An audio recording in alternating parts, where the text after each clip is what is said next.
Hi guys, welcome to this video. So in this video, we'll be looking at the solution to the pre-list material for the May-June 2018 IGCSE Computer Science exam paper.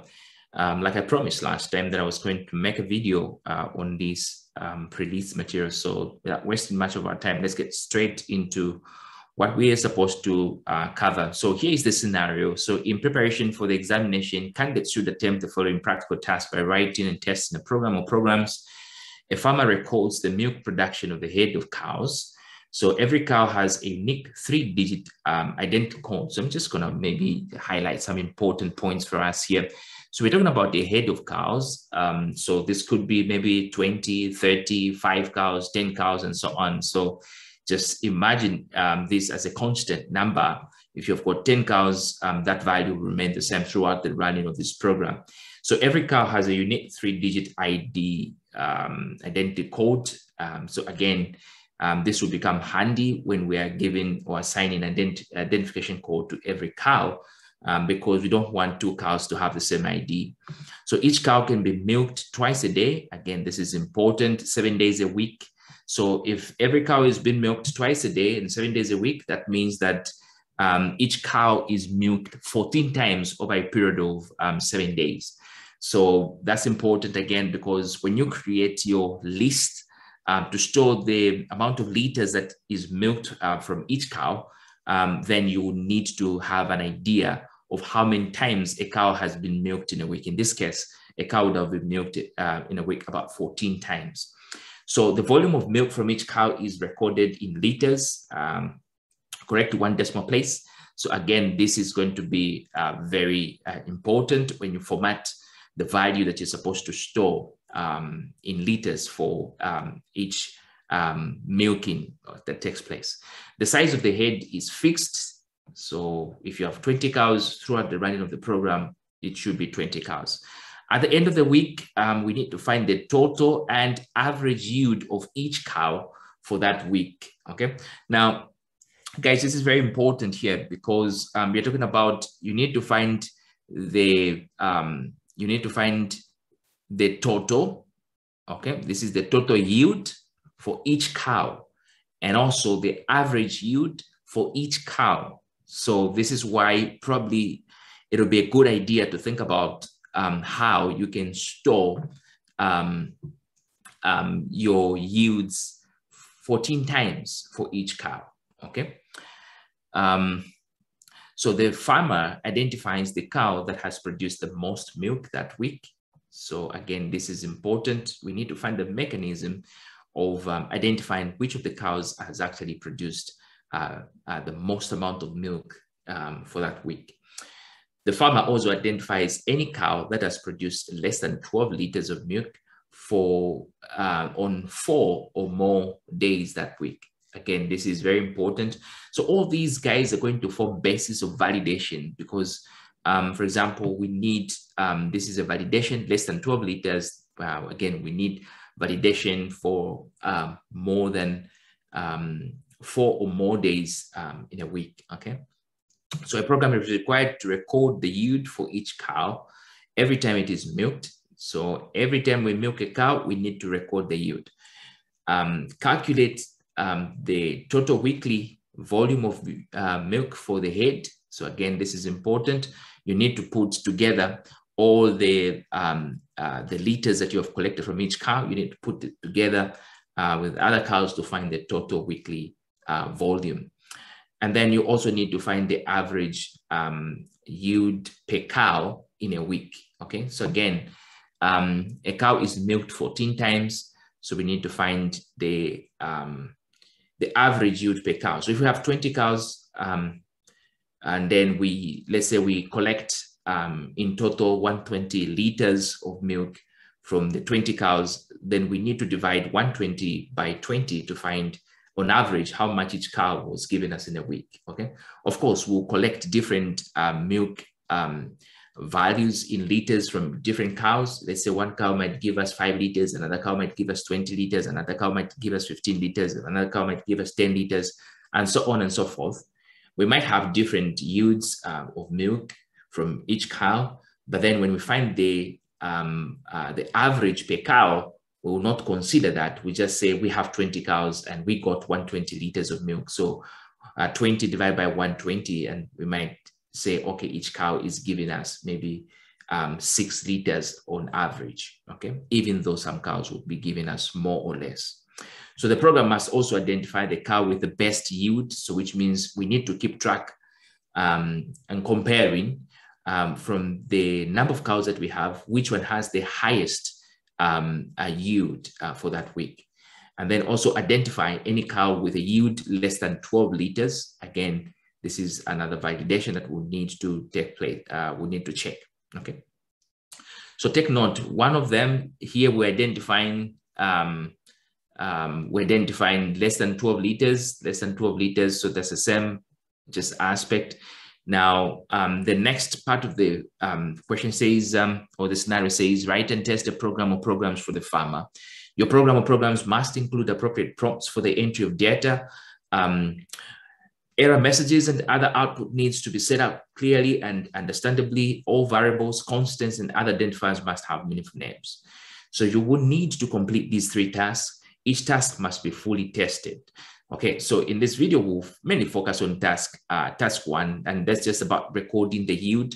Write a program for task 1 to record the milk yields for a week. Okay, the program records and stores the identity code. So here, this is record and store. So you probably need to prompt the user to give you an identity for a particular cow, and then you need to store that in a suitable data structure, like a list. And then you need also to keep track of the yield every time a cow is milked. And then you need to store that information as well. So this is what task 1 basically is all about, okay? So we are going to store the identity code. And remember, something they told us about the identity code is that every cow has an identity code, and this is going to be a unique, in fact, let me just start from here. This is going to be a unique 3-digit code, okay? So right there, you have your validation. One is that you check if the ID that has been entered is different from existing IDs, and also that the ID that has been entered is actually a 3-digit code, okay? So that's important. Then if you validate this and it's okay, it passes the validation check, then you can go ahead and store this identity code in your list. Okay, then after you do that, then you can go ahead and collect the amount of milk for that cow. Okay, so I'll open up just my PyCharm, and then we can go ahead and start our coding. The first thing that we want to code for is our task 1. So we just say task 1 is about recording the yield. So just say record the yield, okay? Record the yield. And then what we want to do, the first thing we want to do is to determine the size of our head. By this, I don't mean the size of your head on your shoulders. Somebody might say, Mr. Chikasa, you're talking about the size of my head. Is it big or is it small? Now I'm talking about the size of the head for the cows. So this entails the number of cows that you have per lot. Okay, so in this case, how many cows are you going to be working with? So I'll create a variable called a head number. Okay, and this basically is just going to be something that I'll ask the user to give me as the size of how many cows they want to deal with. So I'll just say, how many cows, let's just say, are you collecting milk from? Okay, so how many cows are you collecting milk from? I'm just going to put something like this just to make it a little bit interesting and neat for us to read. So if you run this code, basically you should just see a question pop up on the screen. How many cows are you collecting milk from? So you decide how many cows you want to deal with. So in this case, you say, well, I want to deal with 5 cows or 20 cows or whatever. But it's important that the number that we've chosen is not a large number. For example, if you choose 500 cows, and then you've been told that each cow you're collecting about 14 times, twice a day, 7 times a week, which is about 14 yields. And then if you're collecting 500 cows, even if you've got all the time in the world, that's 500 multiplied by 14, and that's probably around 7,000 or so. So imagine 7,000 times you just entering the data. And this is just entering the IDs. There's also, entering, rather, this is just entering the amount of milk. There's also entering the IDs and so on. So you don't want to work with a very large number. 5 is a good number. Even 3 is a fine number. I love just to work with 2 and 3, sometimes 2, sometimes 3, just to test my programs to make sure that it's working perfectly. So now what you're going to do is, from here, we want to create a list where we're going to be storing this ID. So I'm just going to call a list, Cow ID list. And here, this is where I'm going to be storing my IDs. It's going to be a string because I want the ID to carry like 3 digits and so on. I want it to be a string number so that if it's 001, it'll be 001. If it's not a string, if I say 001, the computer will convert that and it will just be a 1. So multiply this by the head number. So this means that you're creating spaces for in your list. If the user enters 5, it will create 5 slots in your list. Let's try to print the content of Cow ID. Just say print Cow ID list and run your program and see what happens when you run your program. Okay, so go for it. Just put in the, let's say we're collecting for 5 cows. Okay, just go like that. 5 cows, and notice that it creates a list of 5 items, okay? 5 slots. And we can store an ID here, we can store an ID there, and so on and so forth, okay? So I'm just gonna remove this because I don't need it for now. We will probably have it. Maybe let me just leave it. We will remove it when we are done. We can be using it to test what we have stored so far in the list. Okay, so now that we've created a list, we've created our Cow ID list. What we want now to do is to collect the Cow ID from the user and be able to store this ID there. So let's just put a section of code, just say store Cow ID. So to store a Cow ID, I need to know how many cows I'm storing the ID for. So I'll just create a loop for cow number. Now, cow number is going to be a very handy variable for cow number in range. Just say in range. This is going to be a very handy variable because I'm going to be using this one to access the position inside the array. So I'm looping for from 0 to the head number. So if I've got 5 cows, then I'm going to loop 5 times. And in each sense, the initial value of cow number will be 0, then it will be 1, then it will be 2, then it will be 3, and so on. So I'm going to be using cow number, very, very handy here.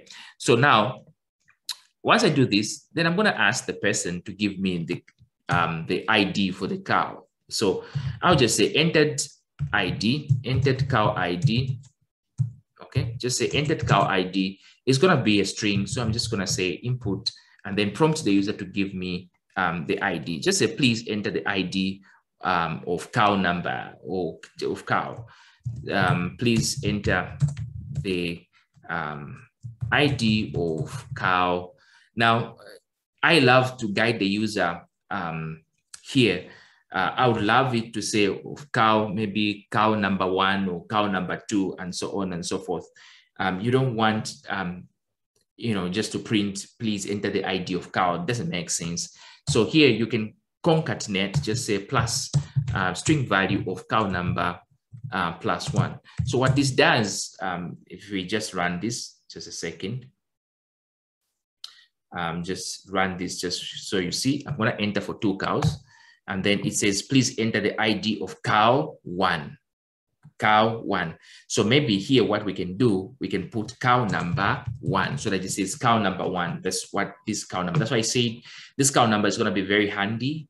So you need to make sure that you're using this variable, just to guide the user.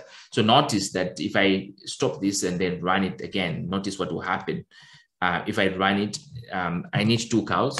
So the first one, it will tell me cow number 1. If I enter the ID, let's say 001, it will tell me next cow number 2. Again, I enter the ID 002 and so on and so forth. The program terminates. Now, you'll notice that I don't like the way this is leaving no space in between here. So it just means right when you get at the end of the number, just put plus string value, not string, just to put some space there. You can even put a colon there.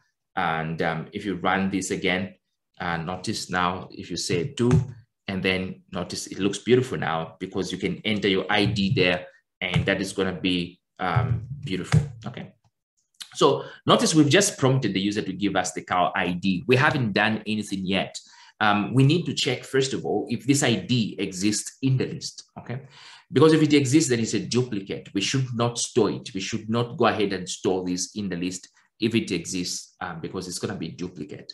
So how do we check for the list? So we need to access this list. We need to check what's inside the list and then compare with what the user has entered here. So what we're gonna do is just say for ID check, let's create a variable and we're going to call it ID check. So for ID check in cow ID list, okay? So in other words, you're saying for every item that is in the list, go item by item, store the value in ID check. So that's what you're doing there. So for ID check, just say, wow, the ID check, okay? Wow, the ID check is equal to the entered ID, okay? If this is happening, as long as the entered ID is the same as the value that we've retrieved from the list, existing list, then we know we have an error. So we just say print, and then we can tell the user to say, sorry. And then we can tell them something like the cow ID you have entered already exists. Okay. The cow ID you have entered already exists.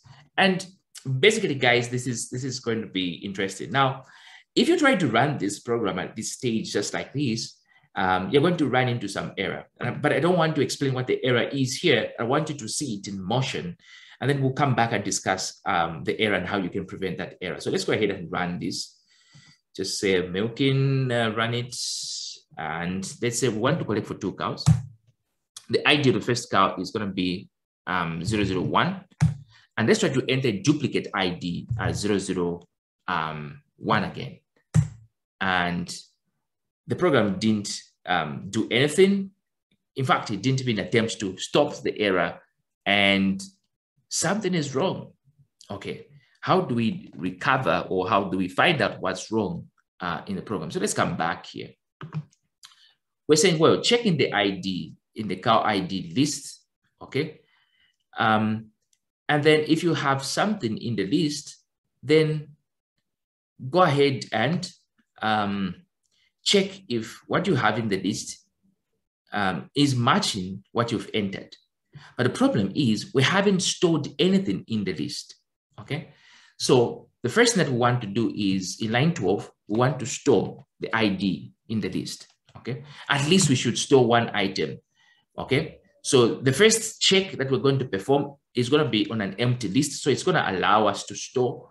So just come here and just put, just say cow ID at the position that is specified by cow number.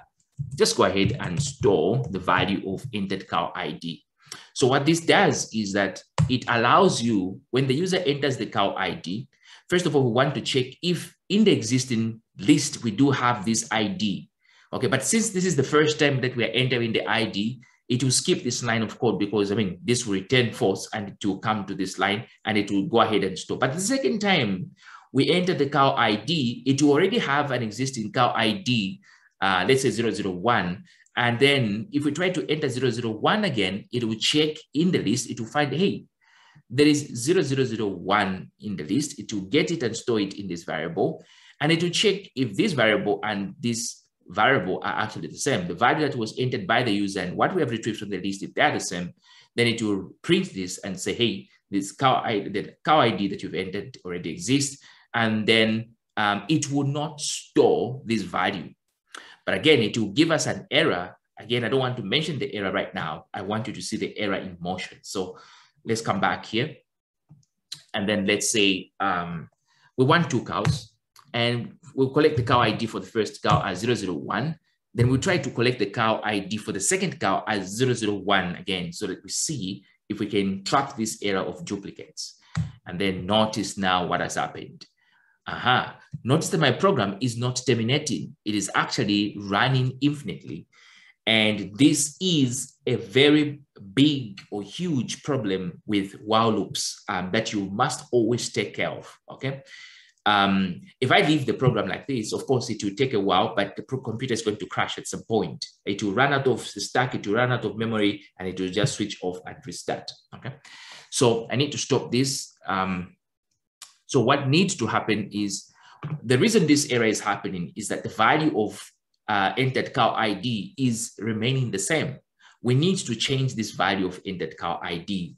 As long as it remains 001, this statement in line 10 will always be true, and this statement will always be executed, and this is why you're having the looping indefinitely.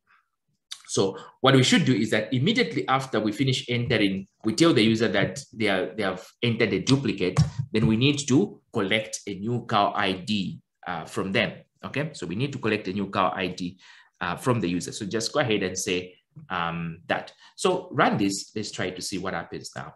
So I'm gonna connect for 2 cows, 001, again 001, and it says, sorry, the cow ID of entered already exists. And then it tells you, please enter the cow ID, the ID of cow number 2 or something like that. So if you enter it again, same one, again, it tells you that. If you do that same one again, it tells you the same thing. So you know that your validation is working. But I don't like the way it's entering this, saying this. I'd rather it says maybe, please enter the new ID of cow number 2. So let's go ahead and change it. Please enter the new ID of cow number 2. So just to make it a little bit different. So stop and run, and then let's try again. 2 cows, and then I want to enter 001, and then enter again 001. Notice that it says the cow ID of entered is already exists, and then it tells you, please enter the ID of the new ID of cow number 2. And then you can go ahead and enter the ID as 002, and the program should, okay, so in this case, the program did not terminate. So we need to find out why the program did not terminate. Enter 003, and the program terminates. So it was assuming as though 002 was already stored in the list, but let's go ahead and just verify that. Let's just run, and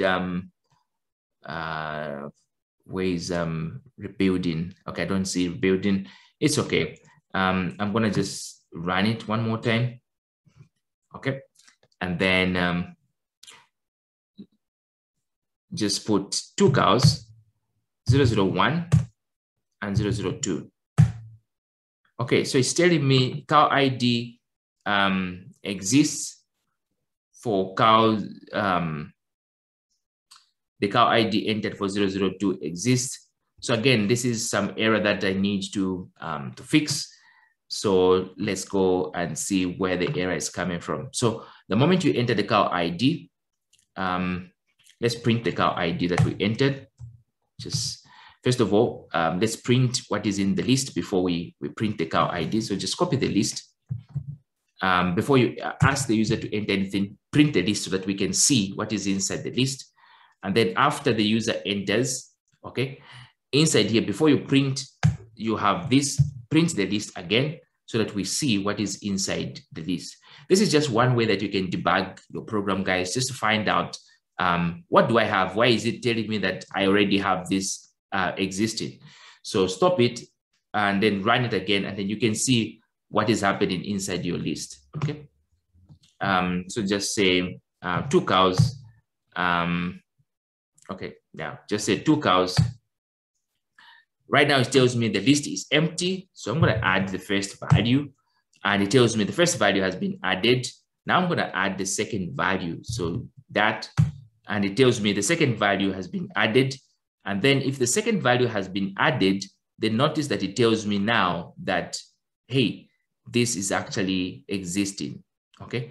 And the reason is simple, is because when I enter the ID for the second cow, the next thing that I'm doing here is storing the ID, okay? So it is going to check this ID. Okay, if I enter, okay, where am I? If I enter the cow ID for the first cow, this one, it terminates. But then because it's checking here for how many times I have this cow ID, So the problem is actually indentation here, guys. So just indent it back so that it's not part of the loop. Because if it is part of the loop, it means when it loops for the second time, because there are 2 items in your list, if it loops for the second time, then it's gonna, capture this this ID as the same, the second one that you've entered. So just try this one, just try this, and then run it again, and let's see if this time around it's going to give you some error. Just run it again, and then put 001. Okay, the list is empty. We haven't yet stored. Wait a minute. Let's stop this. We need to put the number of ID. So just run it again. 2 cows, and then you need to put 001 for the first cow. It stores 001, as you can see. Then put 002. And it stores 002 for the second cow without any problem. Let's try to run it again now with an error this time. We want 2 cows, and then we're storing 001, and then we try to store 001 again. It tells us, hey, this cow already exists, and let's try 002, and it just stores ahead and no problem. Okay, so that's the thing. So you need to indent back this line so that it's not part of the loop. Okay, now, this is one way that we have managed to write this. If you go back to the question paper, you'll see that they have told you that other than just being unique, it should be a 3-digit ID. So we need to validate and make sure that what the user gives us is actually a 3-digit number.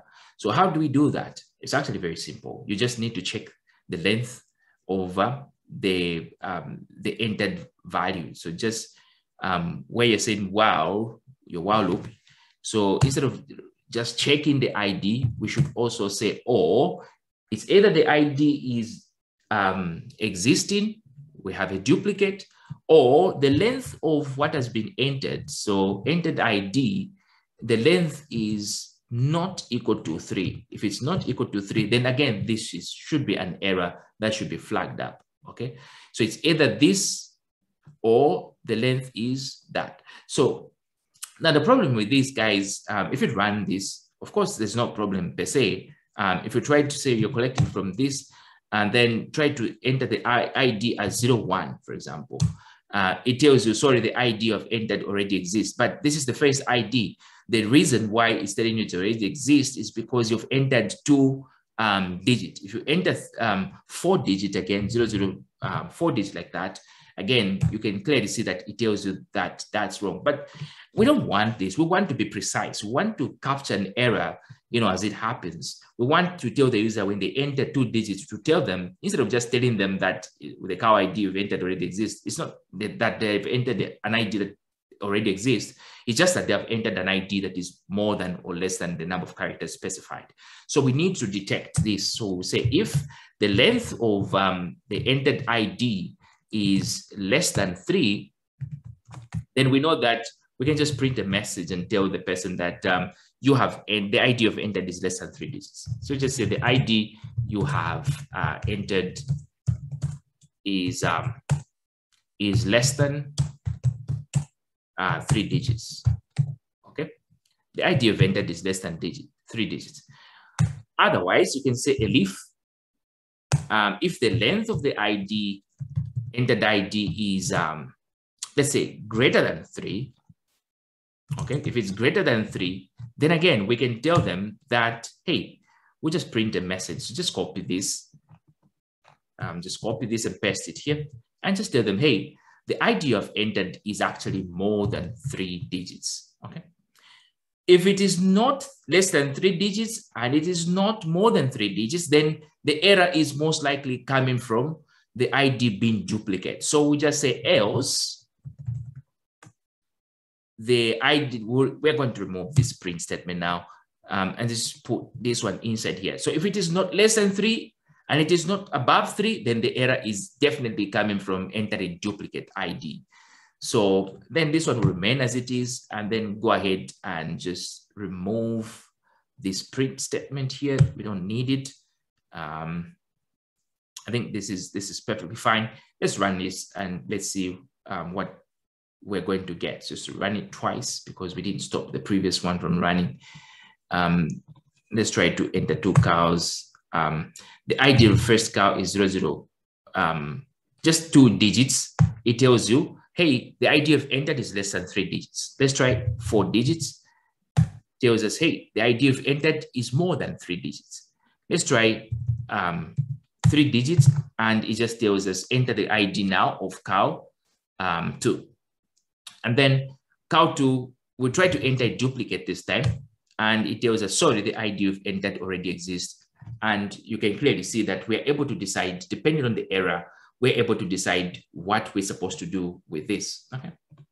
So that's very important, guys. I'm taking my time here, so taking it slow so that you guys can really understand this code.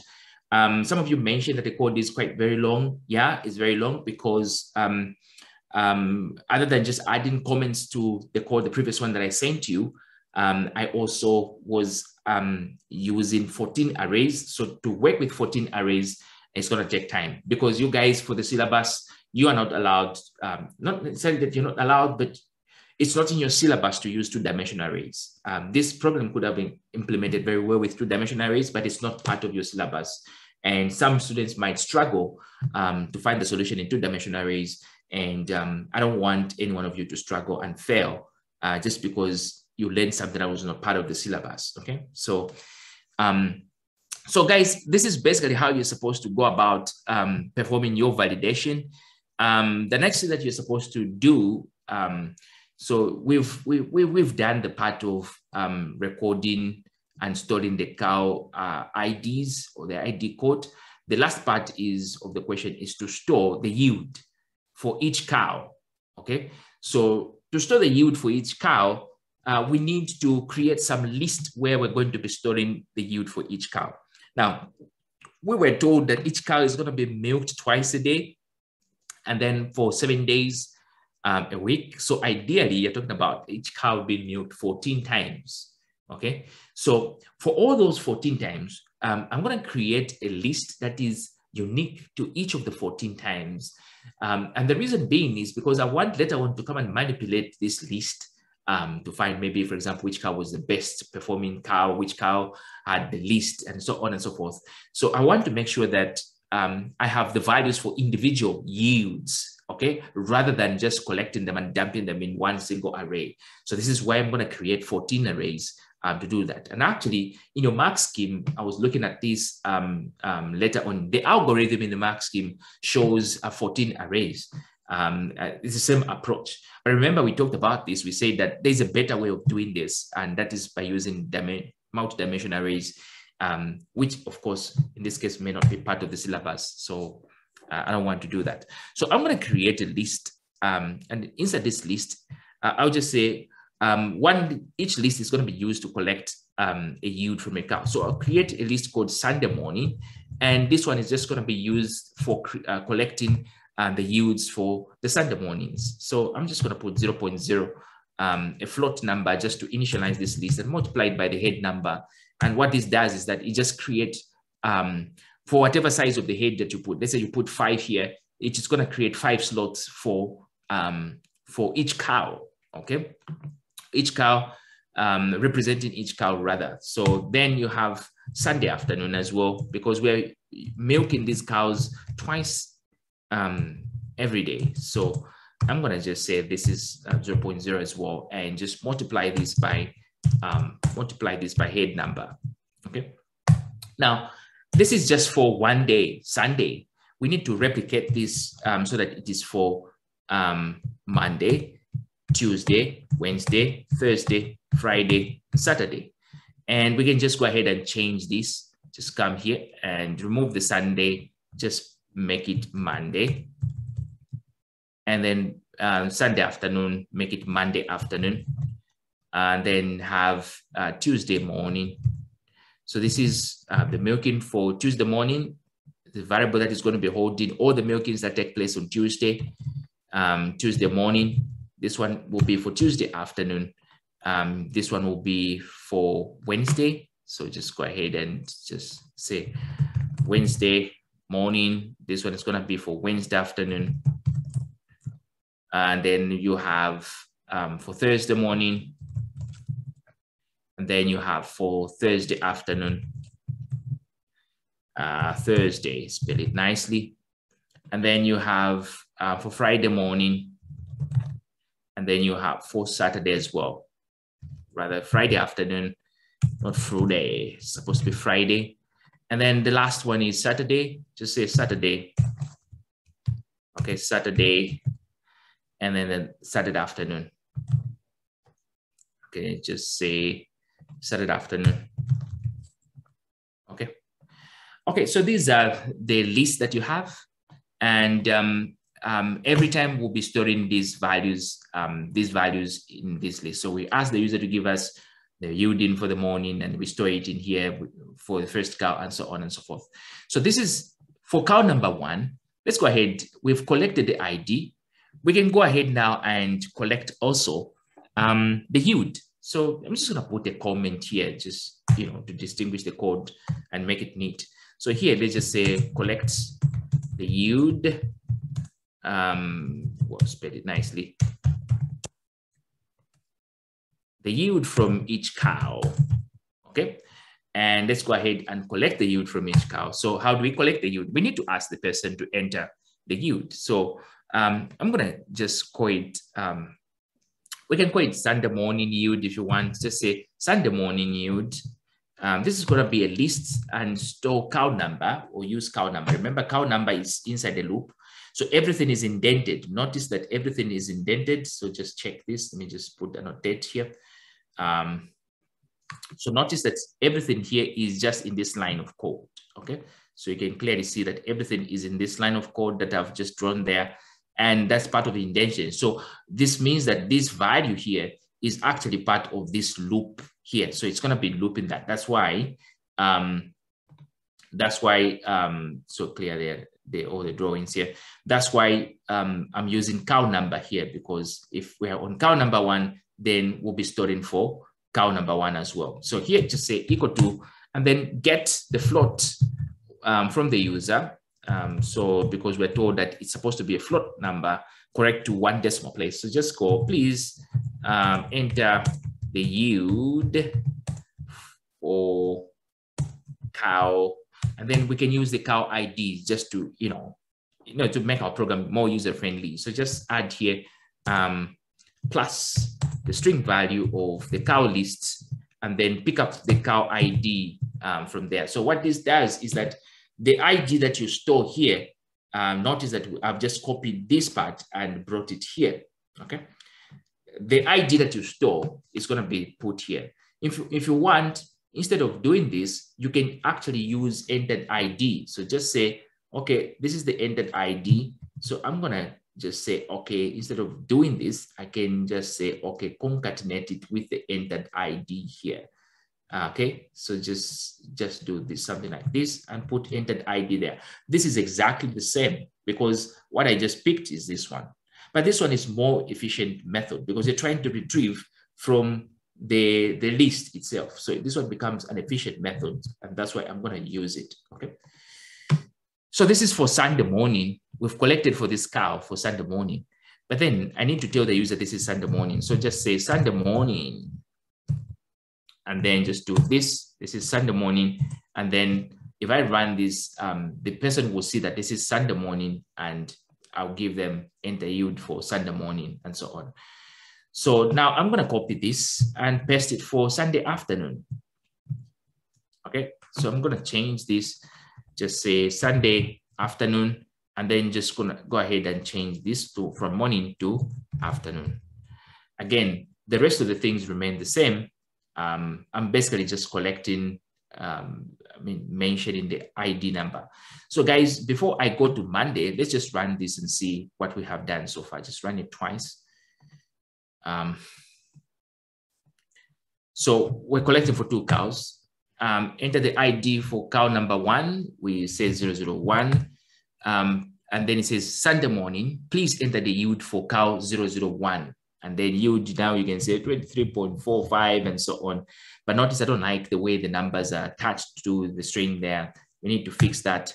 And then tells us, okay, please, Sunday afternoon, please enter the yield for cow number 001. Again, I don't like the way the numbers are actually put. And then tells us to enter the cow ID for 002, and I'm gonna enter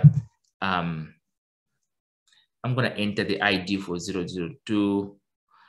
But again, I don't like the way it's allowing me to enter. Anyway, it's fine, but I don't like it that, you know, I'm entering the cow ID. Anyway, it's at the point of storing. It's fine. It's fine. Let's just pick it up from there. And then again, I don't like it's just, you know, having the numbers put together. It doesn't make sense. So just put some space around that. So at the very end, after you put cow ID here, you want to make sure that the user actually, you know, you don't need to put string value, just put some quotes and put, you know, some space like that so that the user can actually, you know, make this work a little bit neat. Just put that. If you run this now, 2 cows, the cow ID for the first one is going to be 001. And then the yield, notice that now there is space. So the yield is supposed to be, let's say 23.45 and so on and so forth. Cow ID for Sunday afternoon yield. So please enter the yield for cow, whatever. So just say, okay, you did that, and that one you did that, and you know, okay, we're supposed to enter 3 digits. So let's just go ahead and enter 3 digits like that. And then for cow ID 923, we enter the morning yield, which is maybe 67 and so on. Afternoon yield 24 and so on. So basically it's working, but then we need to be realistic. We're told to save this number as a float, rather as a, correct to 1 decimal place. It's a float, correct to 1 decimal place. So I'm gonna format this so that it's 1 decimal place. So just say format. And at the very end here, after this, just put comma. And then I'm gonna put how many decimal places I want to format. I want to format .1f. So .1f is a way of telling Python to say, hey, can you format this to 1 decimal place? Okay, format it to 1 decimal place. So this can be replicated here. Basically, I just need to copy this, the entire, and just replace it, this one here. And then just change this from Sunday morning to Sunday afternoon. Again, you just have to utilize what's available, guys. You don't need to replicate and complicate things. So here I've stored this. Now I want to print out what I've stored inside the list. So I'm just gonna print what is inside Sunday morning and what's inside Sunday afternoon. Let's just see what we have been able to store. Just print Sunday. This is supposed to be Sunday afternoon. Okay, so let's go ahead and run this.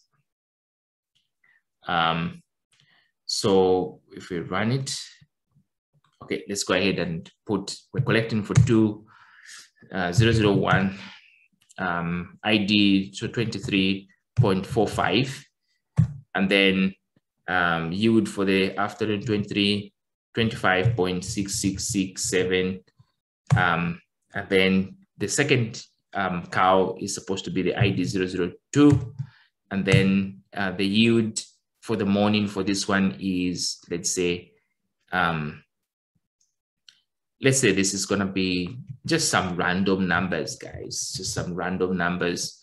And then the yield is supposed to be for afternoon. Let's just say it gave us just 6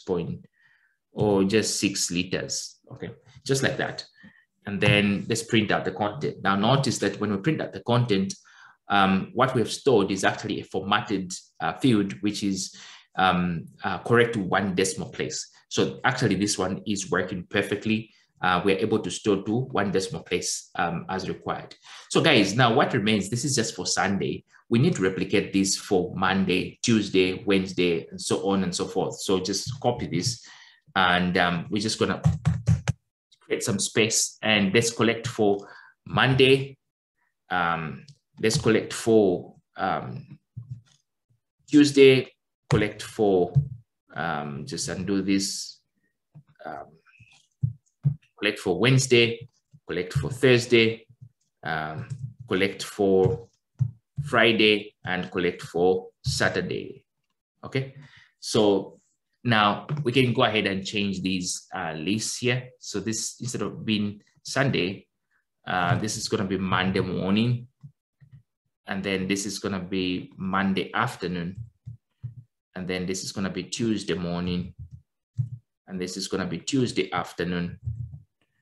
Again, you need to make sure that everything is checked. Tuesday, this is going to be Thursday, or Wednesday rather, Wednesday morning, Wednesday afternoon, and then this is going to be Thursday morning. This is going to be Friday, Thursday afternoon, not morning, but afternoon. Just say Thursday afternoon, and then the next one is going to be Friday morning and Friday afternoon.